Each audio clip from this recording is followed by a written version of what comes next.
Assalamualaikum dan salam sejahtera murid-murid. Baiklah, pada hari ini kita akan sambung pembelajaran kita pada minggu lepas berkaitan dengan tajuk penyelesaian masalah secara inventif. Okey, sebelum itu mari kita lihat dahulu standard kandungan kita pada hari ini. 1.2 Analisis fungsi. Standard kandungan 1.2.3 Membina model fungsi dengan menggunakan garisan interaksi. Dan objektif kita pada hari ini adalah murid dapat membina model fungsi dengan menggunakan garisan interaksi. Baiklah, mari kita lihat contoh garisan interaksi yang digunakan dalam model fungsi. Ada 4 jenis garisan yang biasa digunakan dalam model fungsi. Yang pertama adalah garisan anak panah biasa ataupun maksudnya normal. Bermaksud dia berguna, boleh berfungsi dengan baik. Yang kedua, garisan anak panah putus-putus. Bermaksud berguna tetapi tidak mencukupi. Bermaksud komponen ataupun elemen pada sesuatu produk boleh berfungsi tetapi tidak mencukupi. Kemudian anak panah tebal, berguna tetapi berlebihan. Bermaksud dalam sesuatu produk komponen tersebut boleh lagi berfungsi tetapi dia terlalu berlebihan. Contohnya terlalu ketat. Kemudian anak panah yang ketiga adalah anak panah berombak. Menunjukkan bermasalah pada sesuatu komponen atau elemen dalam sistem ataupun produk.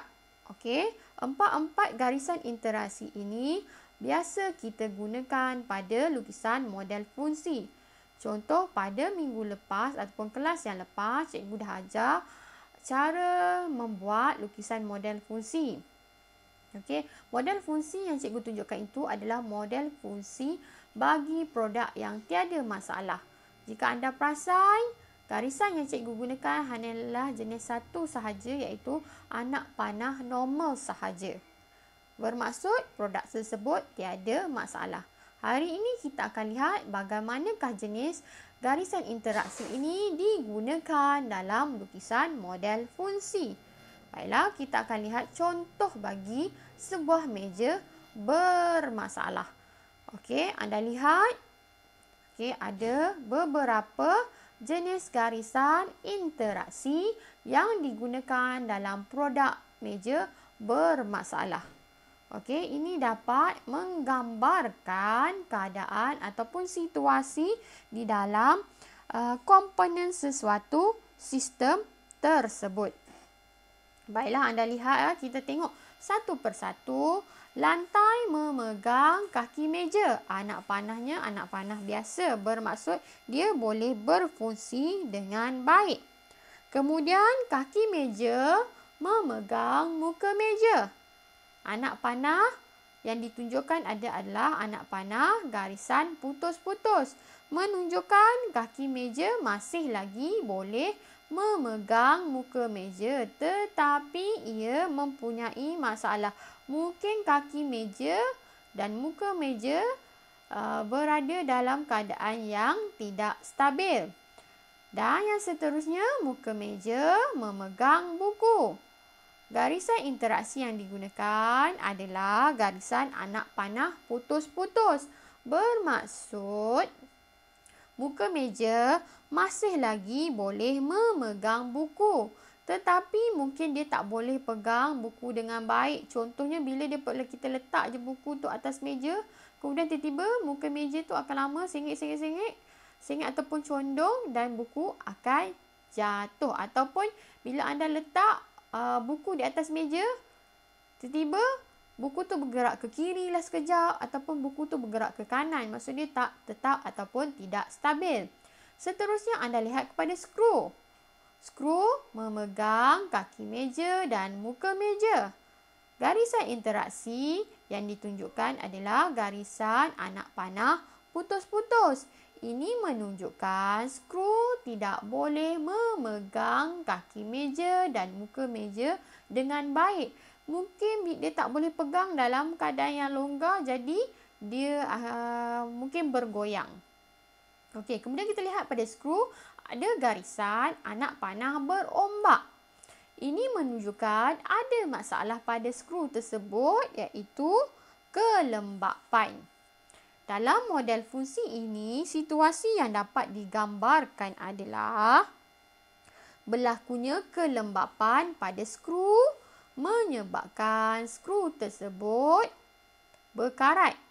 Contoh, skru tersebut berkarat. Apabila skru tersebut berkarat, dia tidak boleh memegang kaki meja dan muka meja dengan baik. Muka meja dan kaki meja akan mungkin jadi bergoyang. Seterusnya, muka meja tak boleh nak pegang buku. Sebab itulah buku tu bila letak, dia akan bergerak-gerak sebab muka meja tak stabil. Muka dan kaki meja tidak stabil. Ini adalah salah satu contoh bagaimana garisan interaksi digunakan dalam model fungsi.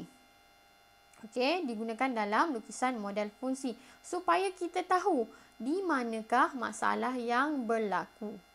Ataupun kita nak gambarkan masalah yang berlaku pada sesuatu elemen atau komponen dalam produk atau sistem. Baiklah, seterusnya kita akan lihat analisis berantai dan punca. Tujuan analisis punca dan kesan ini adalah untuk memahami dan mengesahkan rantaian punca dan kesan bagi sesuatu masalah. Tadi kita dah buat lukisan model fungsi. Rantaian ini diperlukan untuk mengesahkan lagi punca masalah kita. Kesan dan juga punca. Kita nak sahkan, kita nak kuatkan lagi kita punya kenyataan kita. Kalau kita kata skru tu rosak, kita kena kuatkan lagi kenapa skru tu rosak. Kita ada analisis rantaian.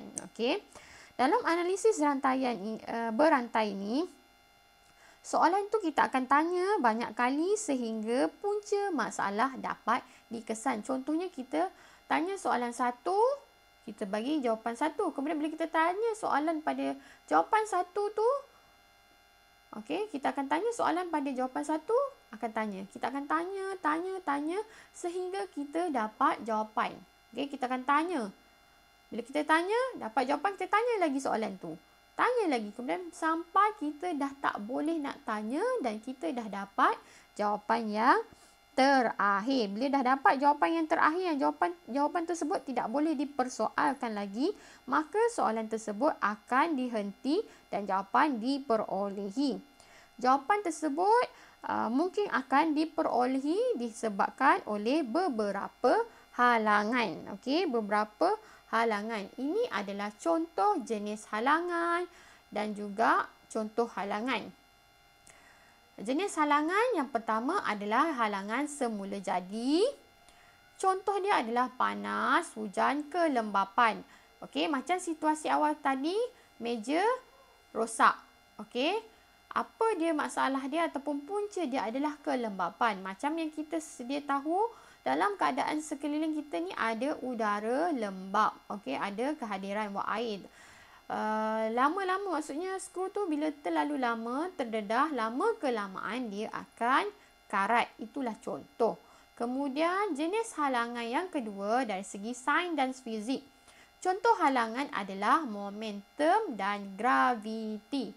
Contohnya meja tu terjatuh. Kan ada graviti dan juga momentum. Jadi meja tu rosak. Boleh rosak. Kemudian jenis halangan yang ketiga adalah sifat asas objek.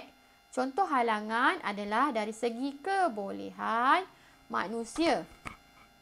Contoh anda marah dengan rakan anda, anda pergi tepuk meja. Tepuk meja, tiba-tiba meja tu rosak. Itu adalah kebolehan. Ataupun anda jalan-jalan, tiba-tiba ada kawan anda tolak anda, kaki anda pun tersepak kaki meja, maka meja tersebut rosak. Bila meja tersebut rosak, itu adalah disebabkan sifat asas objek. Okey, ini adalah contoh-contoh jenis halangan. Baiklah, sekarang kita akan tengok contoh bagaimana analisis berantai dan punca dilakukan. Kita akan bagi satu situasi, iaitu meja tidak stabil. Okey, meja tidak stabil. Ini keadaan dia, okey. Meja tidak stabil, okey, disebabkan oleh skru yang berkarat. Kenapa kita buat analisis berantai punca dan kesan adalah untuk mengesahkan punca tersebut. Okey, macam yang cikgu sebut, kita kena tanya soalan satu persatu sehingga kita memperolehi jawapannya. Okey, jawapan yang terakhir tu kita dah tak boleh tanya soalan lagi, bermaksud kita dah jumpa puncanya. Baiklah, kita akan lihat bagaimanakah analisis berantai punca dan kesan ini dilakukan. Okey, situasi dia meja tidak stabil. Jadi kita akan tanya satu persatu. Mengapa meja tidak stabil? So jawapan dia muka meja tidak stabil. Tu jawapan dia. Okey, pada jawapan tu kita tanya lagi soalan. Kenapa muka meja tidak stabil? Jawapan dia skru muka meja longgar. Kita akan tanya lagi. Kenapa skru meja longgar? Skru meja longgar disebabkan skru berkarat. Tanya lagi. Kenapa ataupun mengapa skru berkarat? Adalah disebabkan kelembapan. Mengapa lembab? So, kita akan dapatlah jawapan dia yang terakhir itu. Lembab, so kita sebablah mungkin disebabkan wak air. So, wak air tu kita dah tak tahu. Kita dah sampai di situ. Ataupun kita akan tanya lagi satu lagi. Mengapa meja tidak stabil? Kaki meja tidak stabil. Mengapa kaki meja tidak stabil? Skru meja longgar. Kenapa ataupun mengapa skru meja longgar?